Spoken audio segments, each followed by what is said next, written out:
Ang Basano Base ay kilala rin o minsan ay tinatawag na The Curse Wedding Base of Napoli.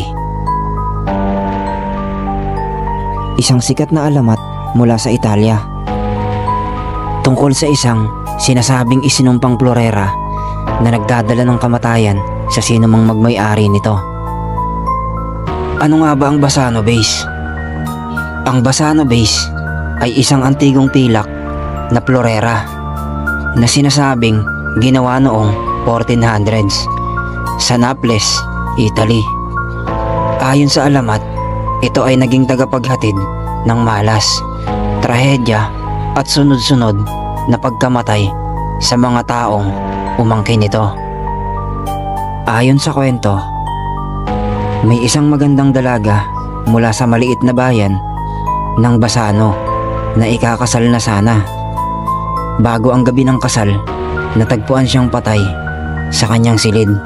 Hawak-hawak di umano ang pilak na plorera. Walang nakakaalam kung paano siya namatay. May mga nagsasabing pinatay.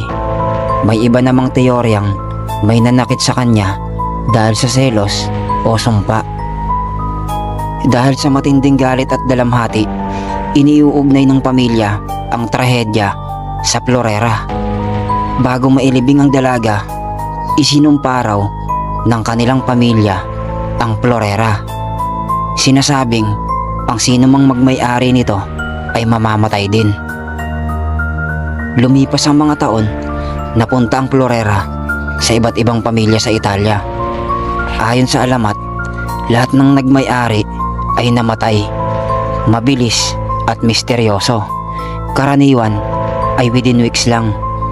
Dahil dito, ang mga bagong tagapagmana ay isinusuko kaagad ang plorera. Dahil sa takot ng mga tao, sinubukan itong ibaon sa lupa o itago sa isang sekwestro ng simbahan. Pero mulit-muli itong nahuhukay, napupunta sa kolektor at muling nagdudulot ng kamatayan. May kwentong nagsasabing noong 1980s, ang huling nagmay-ari raw ay isang archaeologist na binili ito sa auction. Ilang araw lamang daw mula nang mapasa kamay niya ay namatay rin ito.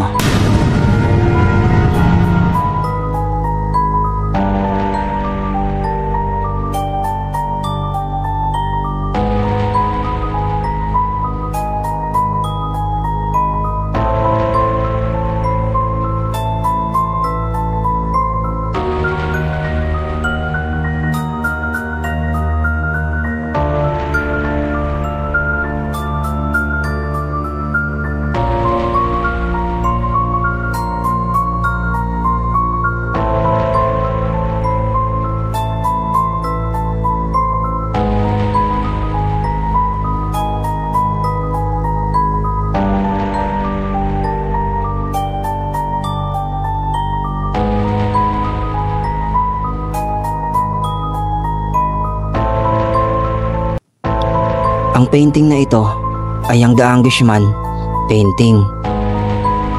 Ayon sa salaysay, ang The Englishman painting ay ipininta umano ng isang lalaking may matinding dinadalang depression at psychological na sakit. Hindi alam ang kanyang pangalan, ngunit sinasabing ginawa niya ang obra gamit ang halo ng ordinaryong pintura at sarili niyang dugo. Dahil dito, naniniwala ang marami na ang mismong enerhiya ng kanyang paghihirap ay naihalo sa bawat galaw ng kanyang brush. Nang matapos niya ang painting, nagpakamatay daw ang pintor sa mismong araw ding iyon.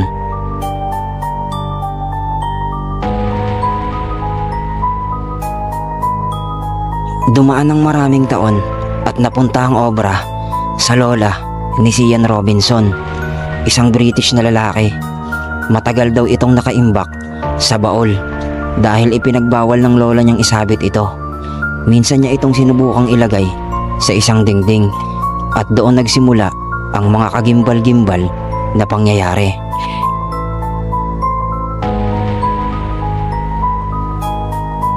Pagkatapos isabit ang painting, napansin ni Sian at ng kanyang pamilya ang madalas na pagbigat ng hangin sa kanilang bahay. May mga pagkakataong nakakarinig sila ng mga ungol at mahinang pag-iyak mula sa isang kwarto na wala namang tao.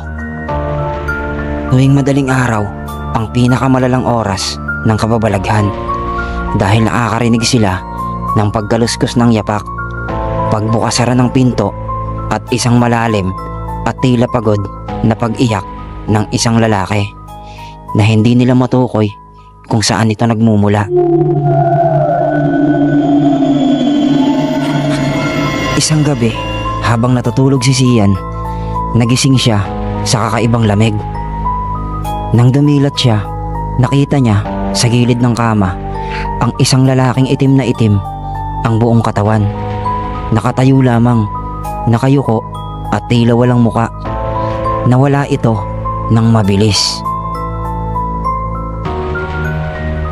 Nang ikwento niya ito sa kanyang asawa, ganoon din daw ang nakita niya noong nakaraang linggo. Dahil sa sunod-sunod na kababalaghan, nagdesisyon si Sian na i-record ang painting. Habang nakaset ang camera sa loob ng silid, may mga nakuha itong kakaibang pangyayari. Gumagalaw ang pinto ng walang hangin. Umiikot ang doorknob. May itim na anino na dumadaan sa harap ng kamera. Minsan, parang napapausod ang painting kahit ito lamang ang nasa kwarto.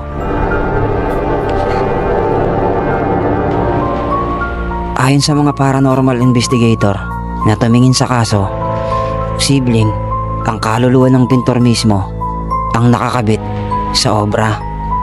Ang paghahalo ng dugo at pintura kasama ang matinding kalungkutan at ng trauma ay nagbukas ng lagusan para maalipin ang enerhiya ng kanyang namatay na espiritu.